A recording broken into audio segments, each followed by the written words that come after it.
Y la Biblia habla en esta serie de acuerdo al modelo de Dios. Voy a hablar del tema que se llama conforme al corazón de Dios. Es el tema de esta mañana, conforme al corazón de Dios. Dame el texto anterior, por favor.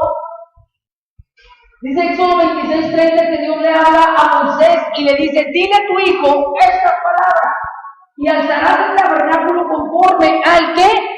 Modelo que te fue mostrado en el monte. Así quiero que hagan el tabernáculo, así quiero que hagan el templo también.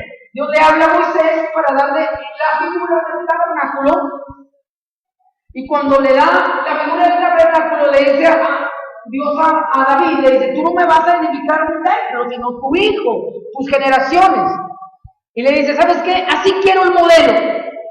Y el modelo era en el Antiguo Testamento del atrio, lugar santo y lugar santísimo.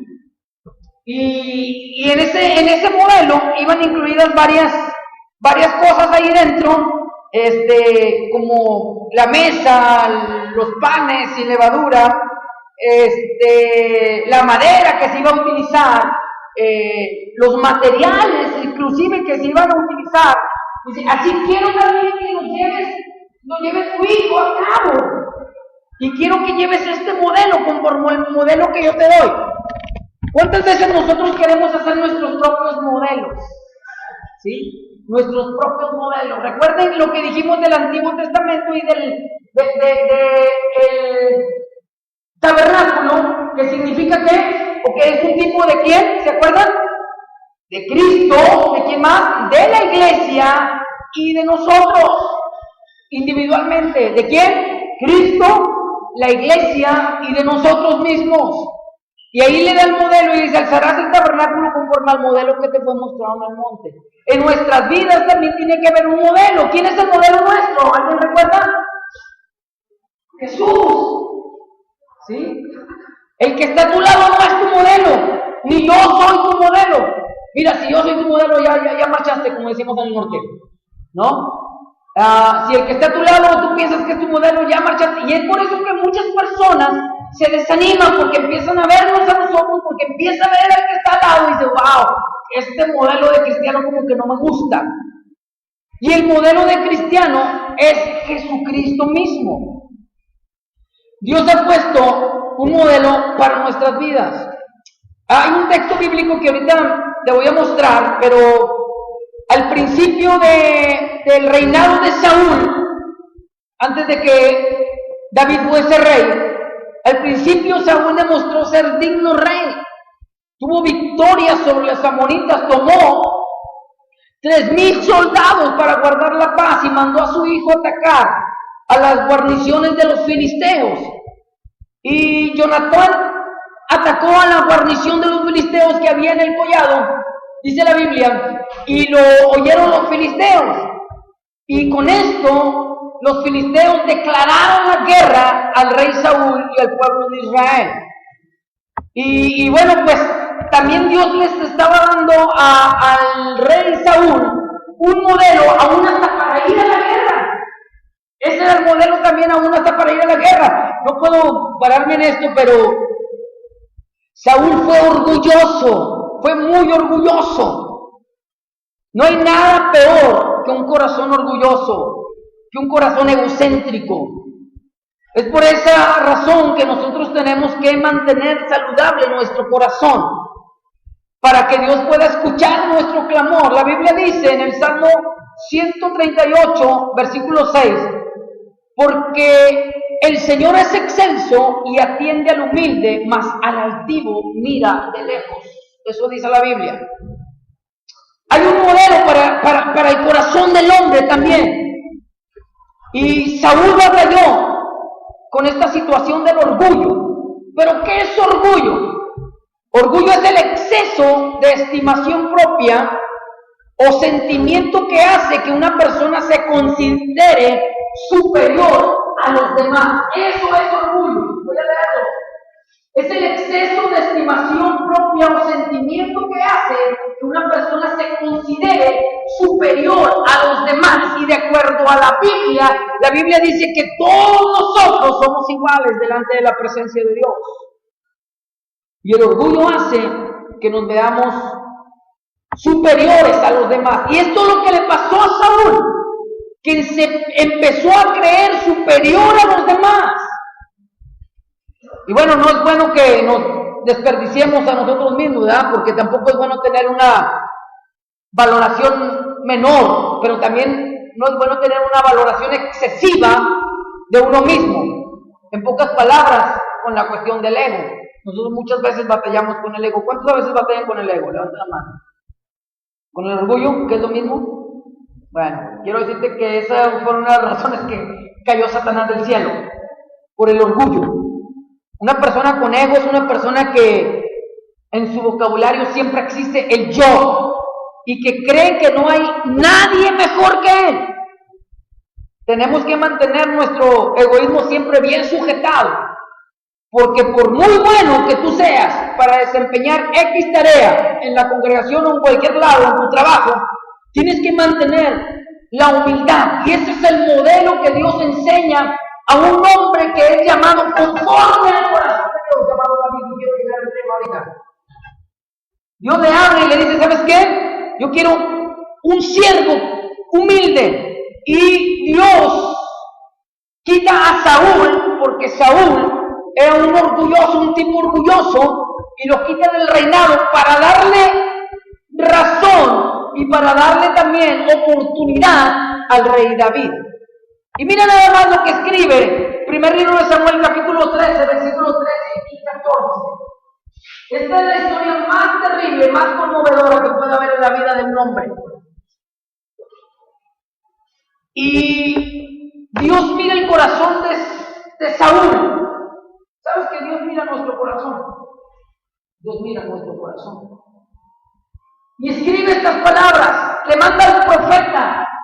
Entonces Samuel dijo a Saúl, locamente has hecho. ¿Qué dice? Locamente.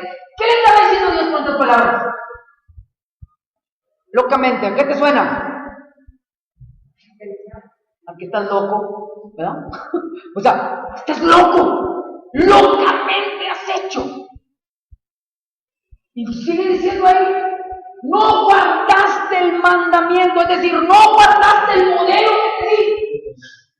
No guardaste el modelo que yo te enseñé. Seguiste tu propio modelo. Y sigue diciendo ahí, no guardaste el mandamiento del Señor tu Dios que Él te había ordenado. Pues ahora el Señor hubiera confirmado tu reino sobre Israel para siempre, pero no quisiste. Locamente has hecho. ¿Y sabe que muchas veces hacemos cosas locas nosotros? ¿Sí? Y sigue diciendo ahí, mas ahora tu reino no durará. ¿Sí lo tienes esa?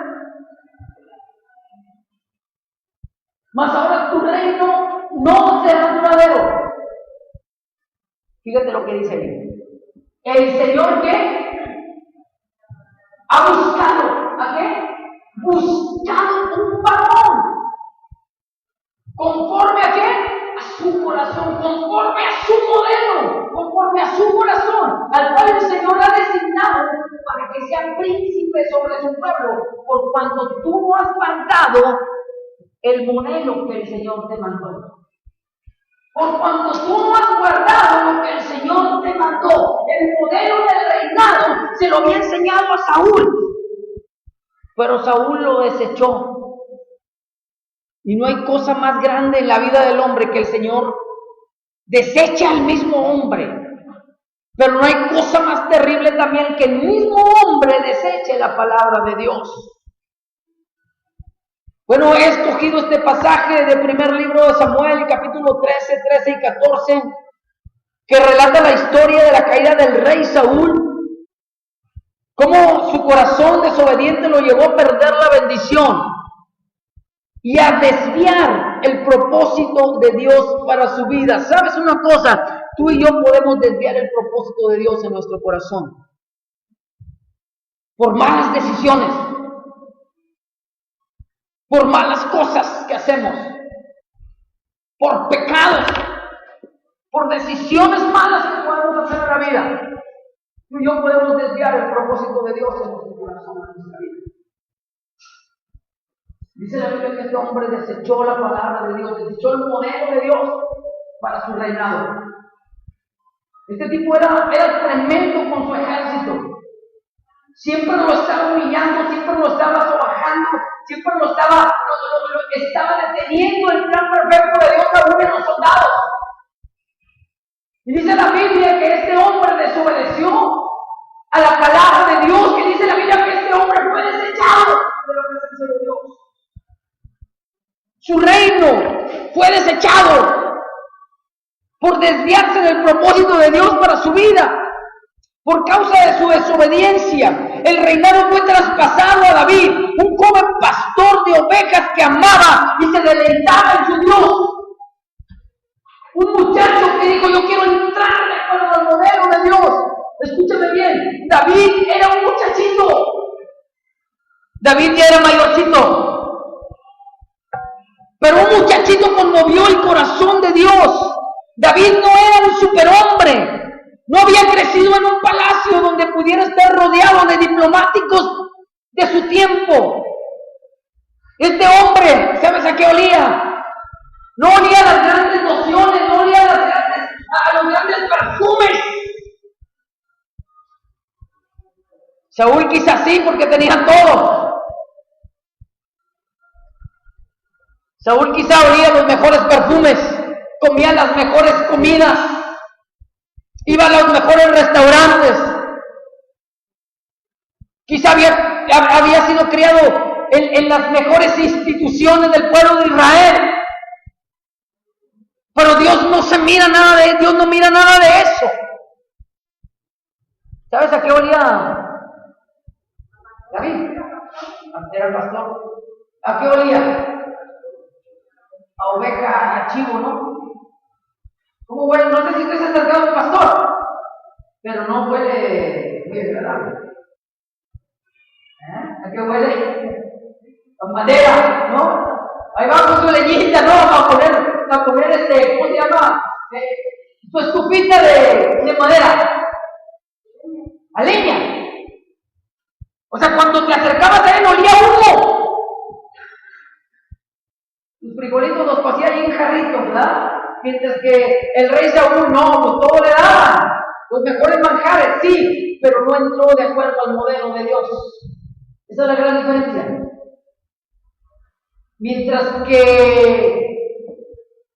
Mientras que Saúl olía a perfumes caros y finos,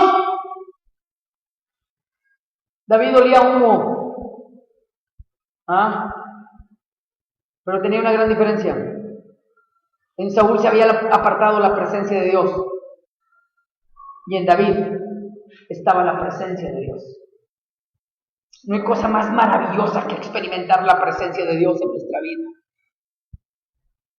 Quizá David no tenía el nivel de cultura que un rey debería de tener, pero tenía lo más hermoso. David tenía un corazón conforme al corazón de Dios. David tenía un corazón conforme al corazón de Dios. Cuando usted escucha la frase conforme al corazón de Dios, ¿qué viene a su mente? Quizá un sinnúmero de pensamientos y quizá hasta pienses que es algo imposible de alcanzar. Pero en este momento quiero enseñarte que no es tan difícil como usted cree o como yo pienso muchas veces. Lo que Dios pide para ser conforme al corazón de Dios, número 1, es nuestro corazón. Número 2, tu disposición. Y número 3, nuestro deseo inquebrantable de hacer lo que Él agrada, lo que a Él agrada. Un deseo inquebrantable de amarle, de servirle, de honrarle por nuestra vida, por nuestro caminar en esta tierra. Quizá podemos ser los superhombres aquí en la tierra, pero no oler a la presencia presencia de Dios. Cuando nuestro corazón es entregado, cuando la disposición nuestra es entregada, cuando nuestro deseo inquebrantable es entregarlo a Dios, Él se encargará del resto. Dios se encargará de todas las cosas. Dios sabe hacer las cosas mejor que nosotros. A veces pensamos que nosotros podemos hacer las cosas mejores que Dios. Y Saúl quiso aparentar y quiso ir adelante de la presencia de Dios. Y por eso se salió de la voluntad de Dios. Él dijo, ¿sabes qué? No me importa tu modelo que me estás mostrando, Dios. Yo quiero seguir mi propio modelo egocéntrico. Y ese es el gran problema de nosotros como hombres en este mundo. Quiera Dios que en este tiempo haya aún corazones que ardan por agradarle. Corazones que no busquen su propia gloria, sino la del Señor. Corazones que anhelen ser conforme al corazón suyo. Pero ¿cómo es un corazón conforme al corazón de Dios? ¿Cómo es un corazón conforme al modelo de Dios? ¿Cómo Dios quiere que nuestro corazón sea el modelo? ¿Cuál es el modelo del corazón de Dios? David lo entendió porque David vivía en la presencia de Dios. Saúl no lo entendió porque él de vez en cuando se acordaba de Dios. ¿Cuántas veces pasa eso nosotros que de vez en cuando nos acordamos de Dios? ¿Cuánto es cuando nosotros nos acordamos de Dios? A ver, levanta la mano ahí alguien que pueda decirme. Cuando estamos afligidos. Cuando estamos sanos, no hay bronca, ¿verdad? Pero cuando estamos enfermos, Señor, ayúdame, Señor, ¿verdad? ¿Cuándo más? Cuando no hay lana, ¿verdad? Cuando hay lana, ¡wow! No, todos estamos levantando nuestras manos, ¿verdad? Cuando no hay, a veces, ¿qué pasa? Bajamos nuestras manos, ¿no? David entendió el corazón de Dios. Pero ¿sabes cómo se vive en el corazón de Dios? En la presencia de Dios. Mientras que Saúl nunca se acordaba de Dios ni del modelo que Dios le había mostrado, el jovencito David estaba pastoreando sus ovejas, estaba pastoreando su ganado, pero él estaba componiendo canciones a Dios. Esa es la gran diferencia. Saúl estaba acá de magnate, de todopoderoso, mientras que David estaba humillado en la presencia de Dios. Cuando se le perdía una ovejita, buscaba la presencia de Dios. Iba a buscarla y se enfrentaba al oso y al león. Mientras que Saúl vivía contento en el palacio real, haciendo y deshaciendo a su antojo, cumpliendo su egoísmo, su orgullo. Y David entendió cómo es el corazón de Dios. Y lo escribe en uno de los salmos. Cuando él pecó delante de Dios. Número 1, ¿cómo es el corazón conforme al corazón de Dios? Debemos de tener un corazón contrito y humillado. La Biblia nos enseña en el Salmo 51, versículo 17, los sacrificios de Dios son el espíritu quebrantado. Al corazón contrito y humillado, Él no desprecia. Un corazón humillado, un corazón contrito. No es lo que haces, sino cómo lo haces. No es por qué lo haces, sino para quién lo haces. Y David supo entrar al corazón de Dios. David había entendido que si algo no rechaza a Dios, ni rechazará jamás, es un corazón contrito y un corazón humillado. La palabra contrito significa sentir dolor y pesar por haber pecado o haber ofendido a Dios. Eso es un corazón contrito y humillado. David entendía esta situación y él se humillaba delante de Dios. Él estaba en la presencia de Dios siempre humillado.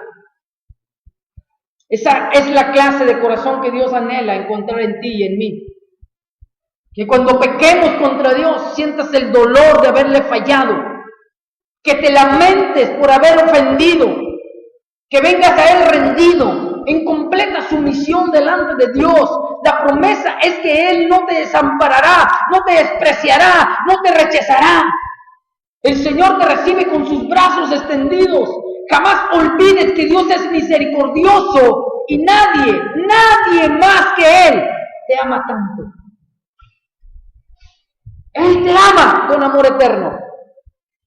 Job capítulo 33, versículo 27 y 28, dice la Biblia, Él mira sobre los hombres, y al que dijere pequé y pervertí lo recto, y no me ha aprovechado, Dios redimirá su alma para que no pase al sepulcro, y su vida se verá en luz. Isaías 57, 15, porque así dijo el Señor, el alto y sublime, el que habita en la eternidad y cuyo nombre es santo. Yo habito en la altura y la santidad, y con el quebrantado y humilde de espíritu, para hacer vivir el espíritu de los humildes y para vivificar el corazón de los quebrantados. Él no va a rechazar un corazón contrito y humillado. Ese es su modelo, ese es el modelo que Dios quiere para nosotros que muchas veces pecamos. ¿Cómo ser conforme al corazón de Dios? Y esta palabra, el punto número 2, es que Dios quiere que seamos santos. Ahora, la santidad se ha malinterpretado. Dios quiere que el corazón de sus hijos sean santos. Yo quiero analizar una palabra del significado santo.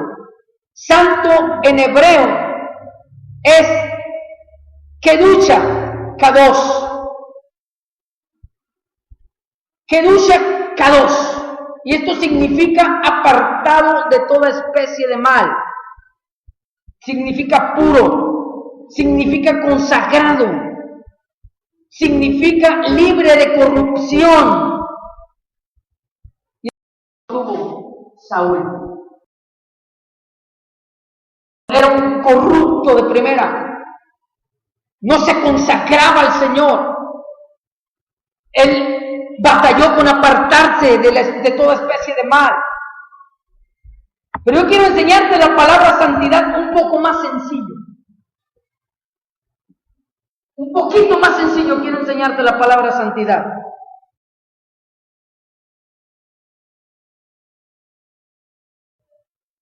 Dejarse transformar.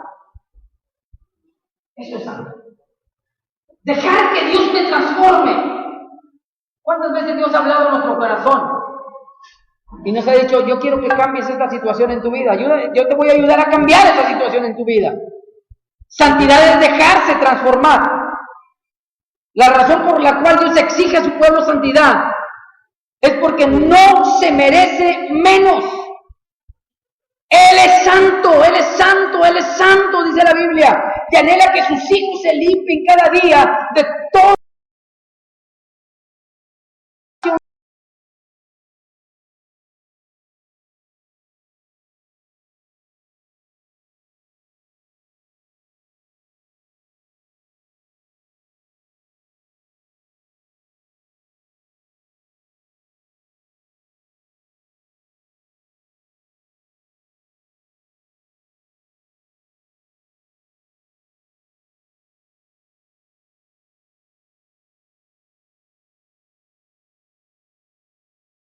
En la tierra y para los íntegros es toda, ¿qué? Mi complacencia. Yo me complazco de esto.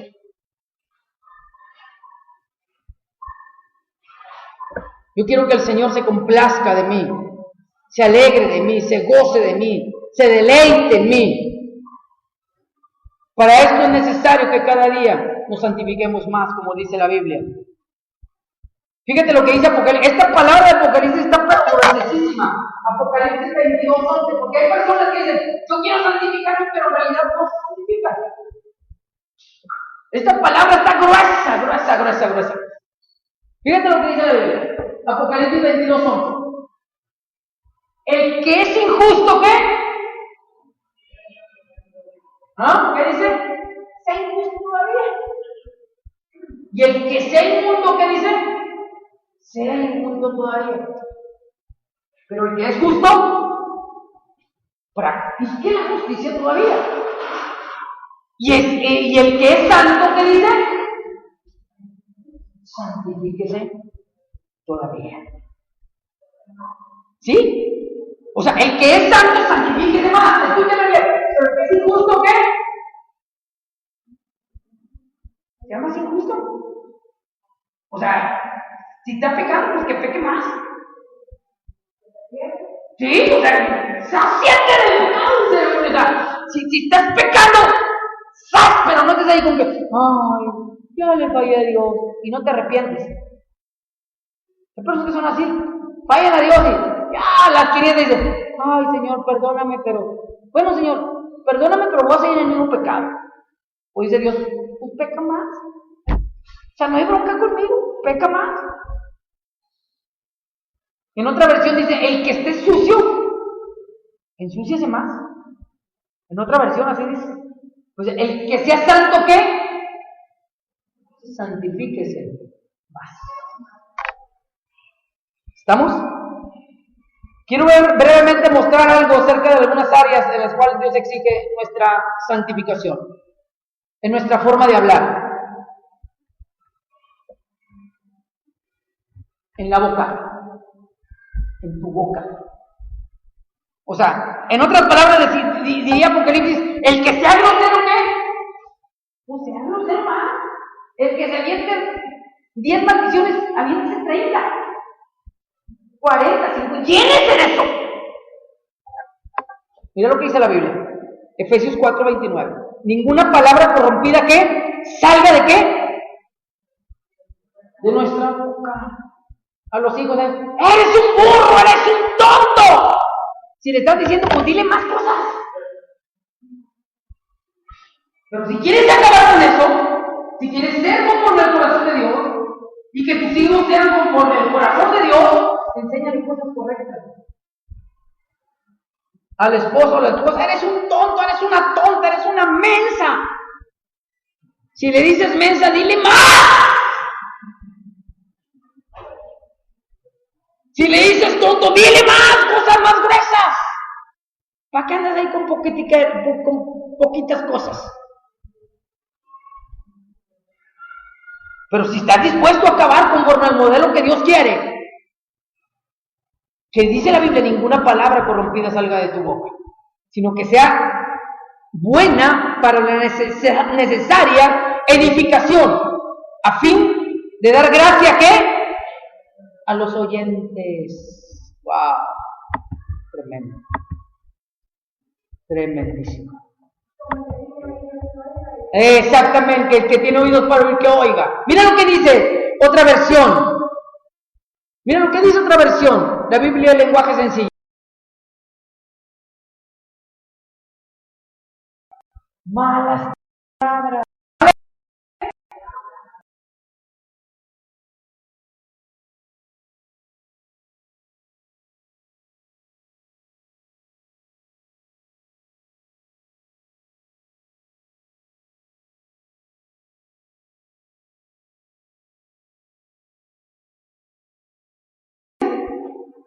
No digas malas palabras. Porque a veces como cristianos no pecamos a gusto. No sé si se ha fijado en eso. El que peca no peca a gusto, ¿ah? Ya le rayó el disco, no sé a cuántas personas. Ay, Dios mío, perdóname. No le dije eso, sino que le dije, Dios te bendiga. ¿Verdad? Pero la manita, ¿qué onda? Digan siempre cosas buenas que ayuden a los demás a crecer espiritualmente. Pues eso es muy ¿qué? Necesario. Es necesario que la santidad reine en tu vida, en tu corazón, en tu boca. Efesios 5:3-4. Pero fornicación y toda inmundicia o avaricia, ni aun se nombre entre vosotros, como conviene a los santos, o como conviene a ¿qué? A los santos. Y acá en la otra versión dice, es muy ¿qué? Necesario. Esto conviene a los santos. Ni palabras deshonestas, ni necedades, ni truanerías que no convienen, sino antes bien acciones de ¿qué? De gracia. ¿Qué debe salir de tu boca? acción de qué? Gracias. Gracias, Ricky. Fíjate lo que dice en la versión del lenguaje sencillo este mismo versículo. Ustedes son parte de qué? Del pueblo de Dios, del modelo de Dios. ¿Son parte de qué? Del modelo de Dios. ¿Tu familia es parte de qué? Del modelo de Dios. ¿Tus hijos son parte de qué? Del modelo de Dios. ¿La congregación es parte de qué? Del modelo de Dios. En tu trabajo tú tienes que ser de acuerdo al qué? Al modelo de Dios. En tu casa de acuerdo al modelo de Dios. En la calle de acuerdo al modelo de Dios. Ustedes son parte del pueblo de Dios. Por eso ni siquiera deben hablar de pecados sexuales. Yo he oído muchos cristianos que, ¿cómo se avientan chistes de pecados sexuales? De relaciones sexuales y de doble sentido. Si lo haces, ¡hazlo más! Pero si quieres acabar con eso, ya no lo hagas. Dile a Dios que te ayude. Sigue diciendo ahí, ni siquiera deben hablar de pecados sexuales, ni de indecencias, ni de ambiciones